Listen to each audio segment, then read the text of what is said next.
모든 것이 가하나 모든 것이 유익한 것은 아니요 모든 것이 가하나 모든 것이 덕을 세우는 것은 아니니 누구든지 자기의 유익을 구하지 말고 남의 유익을 구하라.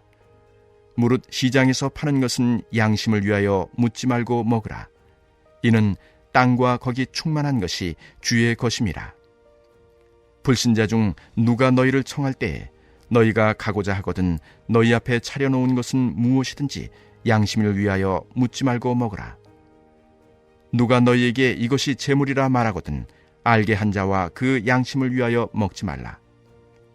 내가 말한 양심은 너희의 것이 아니요 남의 것이니 어찌하여 내 자유가 남의 양심으로 말미암아 판단을 받으리요. 만일 내가 감사함으로 참여하면 어찌하여 내가 감사하는 것에 대하여 비방을 받으리요. 그런즉 너희가 먹든지 마시든지 무엇을 하든지 다 하나님의 영광을 위하여 하라. 유대인에게나 헬라인에게나 하나님의 교회에나 거치는 자가 되지 말고 나와 같이 모든 일에 모든 사람을 기쁘게 하여 자신의 유익을 구하지 아니하고 많은 사람의 유익을 구하여 그들로 구원을 받게 하라. 할렐루야, 우리와 함께 하시는 하나님을 찬양합니다. 오늘 우리는 모든 것이 가하나 모든 것이 유익한 것은 아니다 라는 말씀 앞에 서 있습니다. 이 말씀은 단순히 무엇을 해도 되는가에 대한 질문을 넘어서 우리가 어떻게 살아야 하는가에 대한 깊은 영적 기준을 제시합니다. 사도 바울은 당시 고린도 교회 성도들에게 매우 현실적인 문제를 다루었습니다. 그것은 우상에게 바쳐진 음식을 먹어도 되는가 하는 문제였습니다. 어떤 사람들은 우상은 아무것도 아니니까 괜찮다고 생각했고, 또 어떤 사람들은 그것이 양심의 거리낌이 되어 힘들어했습니다. 바로 이때에 바울은 매우 중요한 원리를 그들 앞에 제시합니다. 모든 것이 가하나 모든 것이 유익한 것은 아니요 모든 것이 가하나 모든 것이 덕을 세우는 것은 아니니 누구든지 자기의 유익을 구하지 말고 남의 유익을 구하라. 그렇습니다. 여기서 우리는 기독교 윤리의 핵심을 발견하게 됩니다. 그것은 바로 자유보다 더 높은 가치, 사랑입니다. 예수 그리스도를 믿는 우리는 율법의 정죄에서 자유를 얻은 사람들입니다. 우리는 더 이상 형식적인 규칙에 매여 사는 존재가 아닙니다. 먹는 것, 마시는 것, 문화생활, 인간관계 등 많은 부분에서 우리는 자유를 누릴 수 있습니다. 그러나 바울은 말합니다. 그 자유가 기준이 되어서는 안 된다라고요. 왜 그렇습니까? 자유라는 것은 우리의 출발점이지 목적지가 아니기 때문입니다.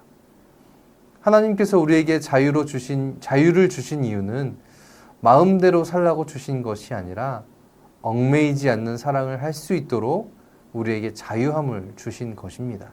그러니까 자유는 사랑을 위한 도구여야 한다는 것이죠. 그러나 세상은 말합니다. 내가 하고 싶은 대로 하는 것이 자유다. 내가 원하는 대로 살아가는 것이 자유다. 그렇다면 이것이 참 자유일까요? 이것이 진정한 자유인 것일까요? 이에 대해서 성서는 다시 한번 우리에게 당부합니다. 다른 사람을 위해 나의 자유를 절제하는 것이 진짜 자유다. 놀랍게도 이것이 복음의 역설입니다. 내가 옳다고, 내가 할 수 있다고 그것을 반드시 해야 하는 것은 아닙니다. 내가 경험한 것이, 내가 느끼고 생각해온 것이 꼭 옳다는 것도 아닙니다. 이에 대해 오히려 사랑은 우리에게 이렇게 반문하는 것입니다. 이 행동이 다른 사람에게 유익한가? 이 선택이 누군가를 넘어지게 하지는 않는가? 이것이 하나님께 영광이 되는가? 그렇습니다. 사랑은 언제나 나가 아니라 너를 향합니다. 그리고 그 너 안에는 여전히 믿음이 연약한 사람도 있고 상처받기 쉬운 사람도 있으며 하나님을 아직 알지 못하는 사람도 포함되어 있습니다. 그렇기 때문에 사랑은 연약한 누군가를 향하는 것입니다. 바울은 이어서 매우 실제적인 지침을 줍니다. 시장에서 고기를 살 때는 굳이 따지지 말고 먹으라고는 것이지요. 그러나 누군가가 이것은 제사 음식입니다 라고 말하면 그때는 먹지 말라고 합니다. 왜 그렇게 할까요? 음식 자체가 문제가 아니라 그 상황 속에 있는 그 사람의 양심이 문제가 되기 때문입니다. 나에게는 아무 문제가 없는 행동이라도 다른 사람에게는 그 행동이 걸림돌이 될 수 있는 것이지요. 사랑은 바로 이 지점에서 작동하는 것입니다. 사랑은 단순한 원칙이 아니라 상황 속에서 살아 움직이는 선택입니다. 그래서 사랑은 늘 깨어 있어야 하고 늘 분별해야 하는 것이죠. 이어서 본문 31절은 다시 한번 이렇게 말합니다.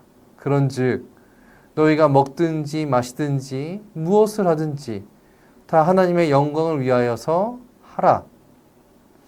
이 말씀은 우리 삶 전체를 관통하는 기준이 됩니다. 우리는 흔히 큰 결정 앞에서만 하나님의 뜻을 묻곤 합니다.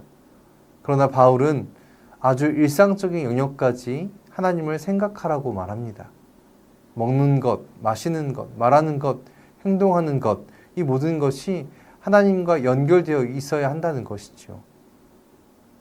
그래서 이 기준은 우리를 자유롭게 하면서도 동시에 책임있게 만듭니다.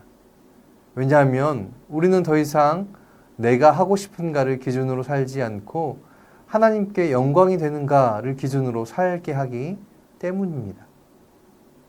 사랑하는 성도 여러분, 이 기준은 그저 교회 안에만 머무르지 않습니다. 우리는 교회 안에서만 신앙생활을 하는 사람들이 아닙니다. 우리는 세상 속에서 살아가는 사람들입니다.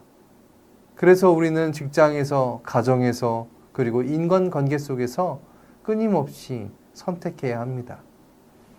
세상이 우리에게 손해보지 마라, 내 권리를 주장해라, 내가 먼저다 라고 말할지라도 우리는 하나님의 영광을 위해서 이렇게 말해야 합니다. 다른 사람을 세우자. 양보할 수 있다면 양보하자. 사랑으로 선택하자. 이 말씀이 혹 우리를 연약하게 하고 또 우리 스스로를 넘어뜨리려 하는 것 같으나, 그러나 교회 공동체, 신앙 공동체 안에서 자신을 드러내는 것은 곧 하나님보다 더 높아지려고 하는 것과 다름이 없다는 것을 우리는 깨달아야 할 것입니다.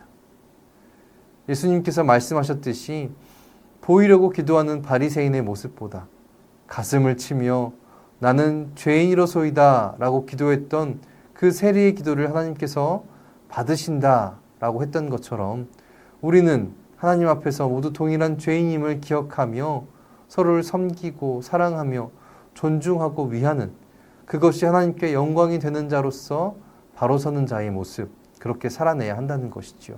그것이 바로 하나님께 영광 드리는 자의 모습일 것입니다. 내 권리를 내려놓는 것 같고 내 자존심을 뭉개는 것 같아 보이기도 하지만, 그러나 우리의 내려놓음이 하나님 나라를 위한 유익을 세우는 것임을 다시 한번 기억하시기 바랍니다. 마지막으로 오늘의 본문에서 바울은 이렇게 말합니다. 많은 사람의 유익을 구하여 그들로 구원을 받게 하라. 이 말씀이 가리키는 지점이 어디일까요? 그렇습니다. 예수 그리스도입니다. 예수님은 모든 권리를 가지신 분이셨지만 그 권리를 주장하지 않으셨습니다. 오히려 자신을 낮추시고 종의 형체를 가지시고 십자가에 죽기까지 순종하셨습니다. 왜 그렇게 하셨습니까? 우리의 유익을 위해서입니다. 우리의 구원을 위해서입니다. 예수님의 삶은 철저히 타인을 위한 삶이었습니다. 그리고 그 사랑이 우리를 살렸습니다. 이제 바울은 오늘 말씀을 통해서 우리에게 무엇라 말하는 것일까요? 그렇다. 예수 그리스도의 그 삶을 따라가라. 그것입니다. 사랑하는 성도 여러분, 우리 삶에는 많은 가능한 선택들이 놓여져 있습니다. 그러나 중요한 것은 이것입니다. 이것이 사랑인가? 이것이 다른 사람을 살리는 선택인가? 이것이 하나님께 영광이 되는가? 다른 이들에게 유익이 되는가? 이 질문들을 붙들고 살아갈 때 우리의 삶은 달라지기 시작할 것입니다. 우리의 말이 달라지고, 우리의 태도가 달라지고, 우리의 관계가 달라질 것입니다. 그러므로 자유는 우리에게 주어진 선물이지만 사랑은 우리가 선택해야 하는 것이겠지요. 그리고 그 길은 때로는 좁고 어렵고 손해처럼 보일 수 있습니다. 그러나 그 길 끝에는 하나님의 영광과 생명을 살리는 열매가 있다는 것을 잊지 마시기 바랍니다. 오늘도 세상 속에서 나의 권리보다 사랑을 선택하고 나의 유익보다 다른 사람의 유익을 구하며 모든 것을 하나님의 영광을 위해 살아가는 저와 여러분이 되시기를 주님의 이름으로 축원합니다. 우리 말씀을 기억하며 이렇게 기도하겠습니다. 자유를 사랑하는 자가 아니라 사랑을 선택할 수 있는 자유함을 가진 자, 예수님이 보이신 섬기고 베푸는 삶을 살아가는 참된 그리스도인이 되기를 간절히 소망합니다.